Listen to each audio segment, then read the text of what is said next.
ஆராய்ச்சி செய்து இந்த உலகத்துல இந்த பிரபஞ்சத்திலிருந்து எடுத்த கர்மவினை தீர்க்கக்கூடிய மூல மந்திரம். நீங்க கோவில்ல போய் விளக்கேத்துறதா இருந்தா இந்த மந்திரத்தை ஒரு முறை சொல்லுங்க. முற்பிறவியில செய்த பாவங்கள் எப்பிறவிக்கும் தொடராமல் இருக்க இப்பிறவியிலேயே என் தந்தை வழியில் வந்த கர்மாவனை, என் தாய் வழியில் வந்த கர்மாவனைகள், என் தாயுடைய கர்ப்பத்திலிருந்து நான் இந்த பூமிக்கு கொண்டு வந்த கர்மாவனைகளும் இன்றோடு நிவர்த்தியாகட்டுன்னு 5 தீபம் விளக்கேத்தி சாமிக்கு தேங்காய் வளம் பூ மாலை கல்கண்டு வாங்கி அர்ச்சனை பண்ணி உங்க ஜாதகத்தை கொண்டு போய் சாமி பாதத்துல வச்சு இன்னையோட எனக்கு எல்லாம் நல்லது நடக்கும்னு மனசார கும்பிட்டு வாங்க. வாழ்க்கையில அசுர வளர்ச்சிக்கு வந்து. அனைவருக்கும் வணக்கம். பாரம்பரிய திருவள்ளுவர் குல வம்சம் பிரசன்ன ஜோதிடர் சுபமாரிமுத்து திருப்பூர்லேருந்து இந்த பதிவு உங்களுக்காக. அதாவது ஆயிலை நட்சத்திரங்கம்மா. அதாவது ரொம்ப அற்புதமான ஒரு விஷயம். இந்த ஆயிலை நட்சத்திரத்தில் ஒருத்தர் பிறந்துட்டாங்கன்னா நல்லா பாருங்கள், ஆயில் ப்ளஸ் ஆயுள் நட்சத்திரம். இதை நீங்கள் சொல்லும் போதே மைண்ட் எனக்கு எங்கே போகுதுன்னா ஆயில்ங்கிற இடத்துக்கு போகுது. அப்போது ஒரு ஜாதகத்தில் பார்த்தீங்கன்னா அங்கிருந்தே வருது பாருங்களேன். கேது திசை 7 வருஷம் அசுவனி நட்சத்திரம். அசுவனி, பரணி, கிருத்திகை, ரோகிணி, மிருகசிரிச, திருவாதிர, புனர்பூச, பூசம், ஆயிலியம். எத்தனாவது வருதுங்க? 9வது நட்சத்திரம். அப்போ 3 27. எப்படிங்க? 3 27. 3 9 27 தானுங்க. 27 நட்சத்திரத்தை 9 ஸ்டாப் பண்ணியிருக்காங்க. மேசத்துலேருந்து கடகத்துக்குள்ள ஆயிலியத்தோட 9 நட்சத்திரம். ஆயிலி முடிஞ்ச மக நட்சத்திரத்துலேருந்து அந்த மகம், பூர, உத்தர, அஸ்தம், சித்திர, சுவாதி, விசாகா, அனுச, கேட்டை. இந்த கேட்டை வரைக்கும் 9 9 18 நட்சத்திரம். இந்த கேட்டை முடிஞ்சோடனே மூலம், பூராடம், உத்திராடம், திருவோணம், அவிட்ட, சதயம், பூரட்டாதி, உத்திரட்டாதி, ரேவதி 9 நட்சத்திரம். 3 27 வச்சுருக்காங்களா? அப்போ 9 நட்சத்திரங்கிறது உங்கள் வாழ்க்கையில் கரெக்டாக எங்கே கொண்டு போய் லாக் பண்ணியிருக்காங்கன்னா இந்த 9 திசை ஒரு மனிதர் கடந்துட்டு அவருக்கு ஆயில் வந்து கம்ப்ளீட்டாக முடிஞ்சிருமா. அதுக்கு தான் 9 திசைக்கு 120 வருஷம் ஆயிலுங்க. என்ன அதனால தான் கேது திசையில் ஆரம்பிக்குதுங்க அசுவனி. இப்போ கேது 7 வருஷம், சுக்கிரன் ஒரு 20 வருஷம், சூரியன் ஒரு 6 வருஷம், சந்திரன் ஒரு 10 வருஷம், செவ்வாய் ஒரு 7 வருஷம், ராகு ஒரு 18 வருஷம், குரு ஒரு 16 வருஷம், சனி 19 வருஷம், புதன் 17 வருஷம். கரெக்டாக 120ங்க. இந்த 120ங்கிறது எங்கே வந்து நிற்கிதுன்னா மேசம் 30 ராசி 30 டிகிரி, ரிஷபம் 60 டிகிரி, மிதுனம் 90 டிகிரி, கடகம் 120 டிகிரி. அதனால் 120 வயசை கொண்டு வந்து ஆயிலியத்தில் வச்சாங்க. அதனால் ஆயில் 120ன்னு வச்சாங்க. ஆயிலும் ப்ளஸ் ஆயிலியம்னு கேட்டிங்க இல்லையா? பாருங்கள் இப்படி அந்த இந்த கால்குலேஷன் எல்லாம் அந்த காலத்தில் எப்படியெல்லாம் கொண்டு வந்திருக்காங்க பாருங்கள். இதெல்லாம் நம்மளுக்கு கேட்குறக்கே ஒரு அற்புதமாக இருக்குது இல்லைங்களா? இதெல்லாம் வந்து ஜனங்களுக்கு வந்து கரெக்டாக போய் சேரணுங்க. ஜோதிடம் என்பது சயின்ஸு. அதை விரிவாக்கமாக சொல்லிட்டாங்கன்னா ஓ சயின்ஸில் இவ்வளோ ரகசியம் இருக்கா அப்படின்னு. அப்போ இவர் ஆயிலி நட்சத்திரத்தில் பிறந்தால் இவர் புதன் திசையில் தான் பிறப்பார். இந்த புதனுடைய திசை யாருன்னு கேட்டிங்கன்னா தாய் மாமன். புதனுடைய திசை மாமன். அதாவது புதன் திசை என்பது 17 வருஷம் புதன் திசைங்க. இந்த ஆயிலி நட்சத்திரத்தில் ஒருத்தர் பிறந்தாங்கன்னா ஆதிகேசவன் பிறந்த நட்சத்திரம் ஆயிலியம். 2 பாம்புகளும் பின்னி பிணைஞ்சு இருக்குது இல்லைங்களா? அதுதான் ஆயிலியம். ஆயிலி நட்சத்திரக்கார வந்து ஒரு வீட்டில் கொண்டு வந்து வச்சாலே கணவன் மனைவி பிரிஞ்சவங்க சேர்ந்துருவாங்களாம். அதான் ஆண் நாகம் பெண் நாகம் பின்னி பிணைஞ்சு பருத்திலே இருக்குதுங்களே. அதனால் ஆயிலி நட்சத்திரக்கார வீட்டில் வந்து ஒரு குடும்பம் சேருமா. ஆயிலியம் என்பது அம்மிக்கல்லுங்க. ஆயிலி நட்சத்திரம் என்பது அம்மிக்கல். அந்த காலத்தில் லோகம் வச்சாங்க இல்லைங்களா? அது அம்மிக்கல். ஆயிலியம் என்பது குப்பை மேனி. குப்பை மேனி. குப்பை மேனி தலை பார்த்துருக்கீங்க? ஆயிலியம் குப்பைமேடு. என்னங்க ஆயிலியம்னா குப்பைமேடு. இந்த ஆயிலி நட்சத்திரத்தில் பிறந்துக்கிறவங்களுக்கு குப்பை சேர்ந்துக்கிட்டே இருக்குங்களா? வெறும் கால் தான் சுற்றி வர ஒன்றுமே இருக்காது, ஆனால் குப்பை சேரும். அதனால தான் குப்பை மேடுன்னு வச்சாங்க. அவர் பார்த்தீங்கன்னா சுருங்கின துணி தான் போடுவாருங்க.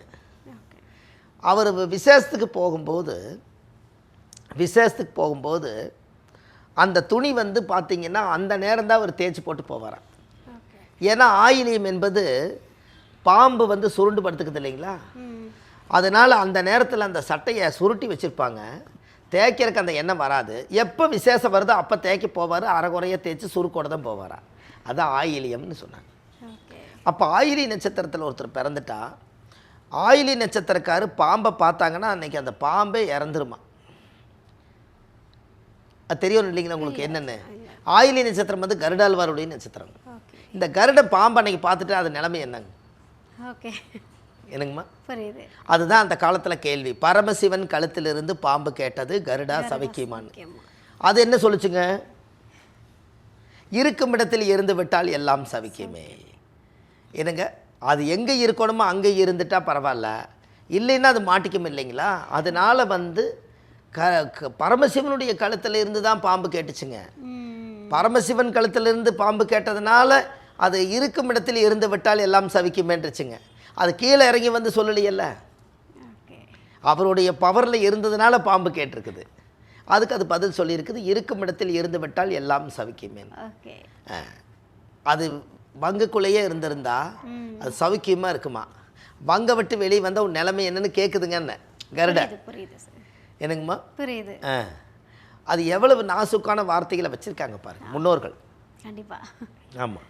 அப்போது ஆயிலி நட்சத்திரம் பாம்பை பார்த்தா இறந்துரும்னா, அதனால தான் ஆயிலி நட்சத்திரக்கார் வந்து பாம்பு பண்ணைக்கு போனீங்கன்னா பாம்பு உடம்பு சரியில்லாமல் ஆயிருங்கன்னு.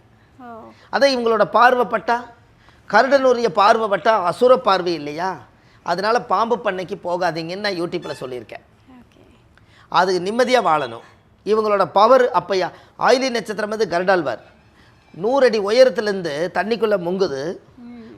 ஒரு மீனவே தூக்கிட்டு போகுதுன்னா எவ்வளவு சார்பான கண் பார்வை இருந்தால் சார்பாக அந்த மீனுக்கிற இடத்துக்கு இது போகுங்கன்னு சொல்கிறேன். கண்டிப்பாக. நம்ம தண்ணிக்குள்ளே நாமளும் நின்று பார்க்குற மீன் கண்ணுக்கு தெரியல, அதுக்கு எப்படி தெரியுதுங்கன்னு கேட்குறேன். கருகருன்னு இருக்குதுங்க தண்ணி, அந்த கண்ணு தண்ணி பார்த்தா மீன் அதுக்கு அடியில் இருக்கிறது நம்மளுக்கு தெரியல, ஆனால் அதுக்கு எப்படி தெரியுதுங்கன்னு. அப்போது நம்மளோட கண்களை விட அதுக்கு சார்பான மூளை இல்லைங்கன்னு. அதனால் அந்த ஆயிலி நட்சத்திரத்துக்கு கண் பார்வை பலம்.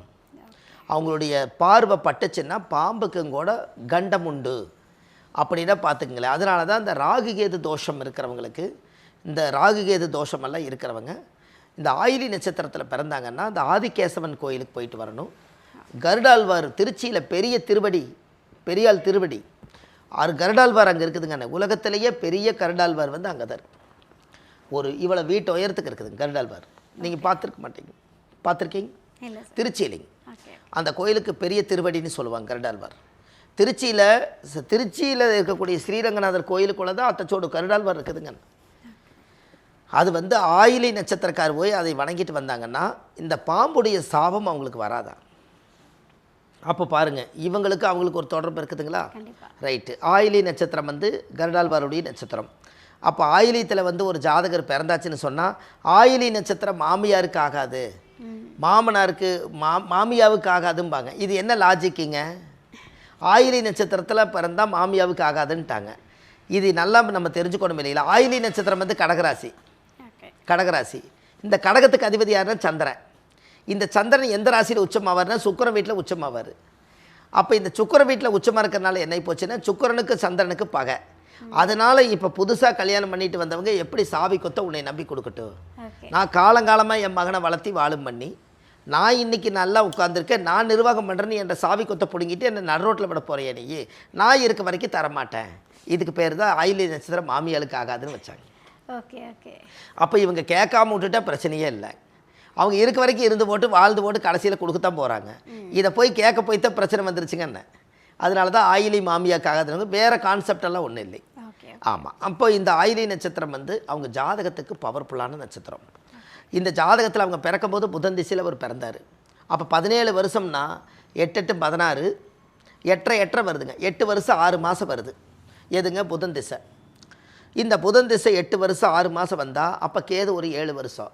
அப்போ 8 7 15. அதுக்கு அடுத்தது சுக்கிரன் திசை ஒரு 20 வருஷம். அப்படின்னா பாருங்க, 15 வயசுக்கு மேலே சுக்கிரன் 20 வயசுக்கு வரைக்குது. அப்போ சுக்கிரன் திசையில் தான் உங்களுக்கு கல்யாணம். ஆயிலி நட்சத்திரத்தில் பிறந்துக்கிறவங்களுக்கு சுக்கிரன் திசையில் கல்யாணம்ங்க. இது எவ்வளோ ஈஸியாக இருக்குன்னு சொல்கிறக்கு.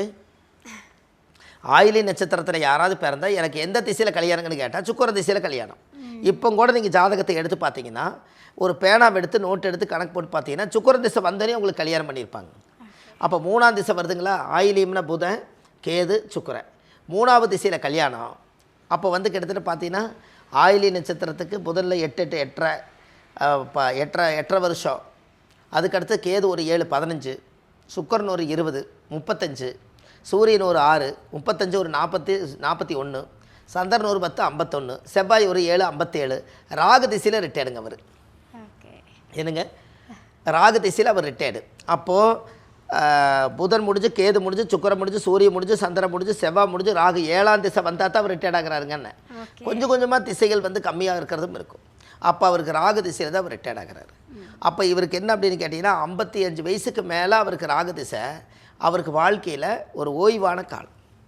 அப்போ பாருங்கள் அவங்களுடைய வாழ்க்கையில் நம்மளுடைய இனி நம்ம என்ன தெரிஞ்சுக்கணும், 35 வயசுக்குள்ளே சுக்கிரன் திசை, அதுக்கடுத்து சூரியனும் சந்திரனும் செவ்வாயும் 6, 7, 13. அப்போ என்னென்னா இந்த சூரியன் சந்திர செவ்வாய் எல்லாமே இவர் நல்லா சம்பாரித்து குழந்தைகளையெல்லாம் வளர்த்தி வாழும் பண்ணி இவங்களுக்கு செய்ய வேண்டியது எல்லாத்தையும் முறைப்படி செய்துட்டு எல்லாம் கடைசியில் ராகு திசையில் ரிட்டையர்ட் ஆகினார்னா இந்த ஆயிலி நட்சத்திரக்கார் கடைசி காலத்தில் ஒரு கோயிலில் போய் அமைதியாக உட்காருவார், ஒரு ஆன்மீகத்தை கடைப்பிடிப்பார், அந்த கோயிலில் ஒரு அரங்காவலராக இருப்பார், புண்ணியத்தை நிறைய சேர்த்து வச்சு குழந்தைகளுக்கு கொடுக்கணும்னு நினைப்பார், ஒரு கோயில் கட்டி கும்பாபிஷேகம் பண்ணுவார். இது எல்லாமே ஆயிலியும் பண்ணும். அப்போ பார்த்துங்க அவங்க முன்னோர்களுடைய வாழ்க்கையில் புண்ணியம் செய்வதற்கே புண்ணியம் செய்திருக்க வேண்டும். கண்டிப்பாக. என்னங்க? கண்டிப்பாக. புண்ணியம் செய்வதற்கே புண்ணியம் செய்திருக்க வேண்டும். அப்படின்னு என்னங்க, ஒரு வசதி இல்லாதவர் கோயில் வாசல் உட்காந்துக்கிறாரு, அவருக்கு ஒரு சாப்பாடு வாங்கி கொண்டு போய் கொடுக்குறீங்க. ஒரு வேளை அவர் பசியோடு இருக்கிறாருன்னு நினச்சி கொண்டு போய் சாப்பாடு கொடுக்குறீங்க. இல்லைம்மா நான் இப்போ தான் சாப்பிட்டேன்னு சொல்லிடுறாரு. ஆனால் நீங்கள் புண்ணியம் வேணுன்னு தான் போனீங்க, ஆனால் உங்களுக்கு புண்ணியம் கிடைக்கல. அவர் சாப்பிட்ருந்தா புண்ணியம் கிடைக்கி. அப்போ அதை வாங்கிறதுக்கு ஒரு புண்ணியம் பண்ணியிருக்கணுமல்ல. அப்போ புண்ணியம் செய்வதற்கே புண்ணியம் செய்திருக்க வேண்டும். கரெக்டு தானேங்க?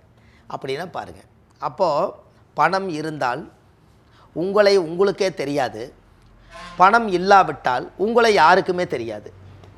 இந்த உலகம் அது. கரெக்டு தானேங்க? பணமும் கொஞ்சம் வேணும், புண்ணியமும் கொஞ்சம் வேணும். அப்போ பணம் 10 செய்யும், அதை பத்திரமாக வைத்திருந்தால் புண்ணியமும் செய்யும். என்னங்கம்மா? நம்ம ஒரே நாள் பணம் இருக்குதுன்னு சொல்லி எதில் வேணாலும் ஆடம்பரத்தை போட்டுடலாம். ஆனால் புண்ணிய காரியம் நிறையா இருக்குது, அதில் போட்டோம்னா நம்மளுக்கு பின்னாடி வந்து 2 மடங்கு வருங்க. கண்டிப்பாக நம்ம ஏதோ ஒரு தர்மம் செஞ்சால் அந்த தர்மம் வந்து தர்மங்கள் செய்ய செய்ய கர்மங்கள் குறையுமா தீரும்னு எந்த புக்கிலும் எழுதலை. என்னங்க? நாமளே இந்த புத்தகம் எழுதியிருக்கிறோம், தர்மங்கள் செய்ய செய்ய கர்மங்கள் குறையுமா தீரும்னு எந்த புக்கிலும் இல்லைங்களா? அப்போ முற்பிறவி கடனும் இந்த பிறவி கடனும் நம்ம தெரிஞ்சே செய்த கடன் 3 வழியில் தான் கர்மம் உள்ளே வருதுங்க. எவ்வளவோ ஞானிகள் எல்லாம் புக்கையும் படித்து பார்த்தா கடைசியில் 3 வழியில் தான் கர்மம் உள்ளே வருது. அதுக்கு தான் நான் அந்த பாட்டு எழுதினேன். முற்பிறவியில் செய்த பாவங்கள் எப்பிறவிக்கும் தொடராமல் இருக்க இப்பிறவியிலேயே என் தந்தை வழியில் வந்த கர்மாவினைகளும் என் தாய் வழியில் வந்த கர்மாவினைகளும் என் தாயுடைய கர்ப்பத்திலேருந்து நான் இந்த பூமிக்கு கொண்டு வந்த கர்மாவினைகளும் இன்றோடு நிவர்த்தி ஆகட்டுன்னு விளக்கு போடுங்க, கொஞ்சம் கர்மா குறையும்னு சொன்னோம். தீரும்னு இல்லைங்க, குறையும். இதில் என்ன ஏன் குறையணும் அப்படின்னு கேட்டிங்கன்னா, இது என்ன காரணம் அப்படின்னு கேட்டால், இந்த தர்மங்கள் வந்து இந்த குறையிறதுக்காக நம்மளுக்கு என்ன ஒரு முற்பிறவி கடன்னா, பிறக்கும்போது கடவுள் வந்து நம்மளுக்கு போன ஜென்மத்தில் நம்ம எதோட விட்டுட்டு வந்தோமோ அந்த கர்மா ஒன்று கரெக்டுங்களா? போன ஜென்மத்தில் நம்ம ஏதோ ஒரு பிறவி எடுத்திருப்போம். அப்போ கடவுள் என்ன பண்ணுறாரு, இந்த ஆன்மாவை படைச்ச கடவுளுக்கு தெரியும் இந்த பிறவி எடுத்து வரும்போது இந்த கர்மாவை ஜாயின் பண்ணி விடுவார். ஒன்று. அப்போ பிறவி கர்மா ஒன்று. கரெக்டுங்களாம்மா? கடவுள் கொடுத்த கர்மா ஒன்று, நம்ம பிறக்கும்போதே கொண்டு வந்த கர்மா ஒன்று இருக்கும் இல்லைங்களா, அது ஒன்று. 2, நாம் தெரிஞ்சே செய்த கர்மா ஒன்று இருக்குது இல்லைங்களா. இது தப்பு இது ரைட்டுன்னு தெரிஞ்சு நம்ம ஒரு கர்மாவை எடுத்துக்கிறோம் இல்லையா, இது மொத்தம் 3 கர்மா சேர்ந்ததாக ஊழ்வினை கர்மா. இந்த கர்மாவை செஞ்சும் போட்டு குறைக்கிறதுக்கு பரிகாரமும் என்னென்னு கேட்டால், தர்ம தானம் பண்ணி பிறக்கும்போது புனித பாவாத்மாவாக பிறந்திருந்தாலும் கூட இந்த உலகத்தில் போகும்போது புனிதாத்மாவாக போனால் இந்த புண்ணியம் கிடைக்குங்கிறக்காக ஆன்மாவை புனிதமான ஆன்மான்னு சொன்னாங்க. இதை நம்ம யார் இதை கடைப்பிடிச்சி செய்கிறாங்களோ அவங்களுக்கு அந்த மகுடம். என்னங்கம்மா? அப்படித்தான் இந்த ஆயிலி நட்சத்திரம் புண்ணியம் செஞ்சு தர்மங்கள் செஞ்சு தானங்கள் செஞ்சு தான் பாவத்தை குறைக்க முடியுமா. அப்போ தான் அவங்க பிள்ளைகளெல்லாம் நல்லா இருப்பாங்களா. இதை நம்ம கரெக்டாக செய்தாலே போதும், வாழ்க்கை ஒரு பெரிய மாற்றத்துக்கு வரும். இதுக்கு ஒரு ஆயிலி நட்சத்திரத்துக்கு ஒரு கோயில் ஒன்று கொடுக்குறேங்க. இந்த கோயிலுக்கு கண்டிப்பாக நீங்கள் அவங்க போய் சாமிக்கு தேங்காய் பழம் பூ மாலை கல்கண்டு வாங்கி அர்ச்சனை பண்ணி அந்த கோயிலை போய் சாமி கும்பிட்டு வந்தால் அவங்க வாழ்க்கை அசுர வளர்ச்சிக்கு வரும் என்று சொல்லி, பாரம்பரிய திருவள்ளுவர் குல வம்சம் பிரசன்ன ஜோதிடர் சுப மாரிமுத்து வாழ்வது ஒரு முறை வாழ்த்தட்டும் தலைமுறை. நன்றி, வணக்கம். ஐயா, இப்போது ஆயில்யம் பற்றி பேசிகிட்டு இருந்தோம். எதிர்காலத்தெல்லாம் வந்து அப்படியே துல்லியமாக சொல்லிட்டீங்க. சரிங்க. இல்லையே எங்களுக்கு பிரச்சனை இன்னும் இருந்துகிட்டு இருக்கேன், பிரச்சனையெல்லாம் இருக்க தான் செய்யும், கோவிலுக்கு போயிட்டு வாங்க எல்லாமே மாறிடும். சரி. அப்போ இந்த ஆயில்ய நட்சத்திரம் எந்த கோவிலை போய் வழிபட்டுட்டு வரணும்? கண்டிப்பாங்க. அதாவது ஆயிலி நட்சத்திரத்தில் ஒருவர் பிறந்தால் கடகராசியில் தான் பிறந்திருப்பார். அப்போது திருத்தேவன்குடி, தஞ்சாவூர் கும்பகோணம் பக்கத்தில் திருத்தேவன்குடிங்கிற ஒரு ஊரில் கற்கடகேஸ்வரர் நண்டு பூஜித்த கோயில். இந்த நண்டு பூஜித்த கோயிலில் ஒரு பெரிய அதிசயம் என்ன அப்படின்னு கேட்டிங்கன்னா, அந்த கோவிலுக்குள்ள சாமியோட கருவறைக்குள்ள ஒரு சின்னதாக இவ்வளோ பெரிய ஓட்டை இருக்குது. இந்த சாமியோட சிவன் மேலேயே ஒரு ஓட்டை இருக்குது. இந்த ஓட்டையில் ஒரு சாமி அன்னைக்கு பூஜை பண்ணார். 25 முழம் மல்லிப்பூவை உள்ளே விடுறாரு, போயிட்டே இருக்குது. அதுக்கப்புறம் 25 முழம் மல்லிப்பும் போயிருச்சு. இன்னும் 25 முழம் கொண்டு வந்தாலும் அது எங்கே போகுன்னே தெரியல. அப்பேற்பட்ட கருவறை கோயில் தான் கற்கடகேஸ்வரர். திருத்தேவன்குடி, கும்பகோணம் பக்கத்தில் இருக்குது. இது கூகுளில் கரெக்டாக சர்ச் பண்ணுங்கள். நண்டு பூஜித்து, நண்டே சாமி கும்பிட்டு பூஜித்து அந்த கோயிலை கொண்டு போய் வச்சது.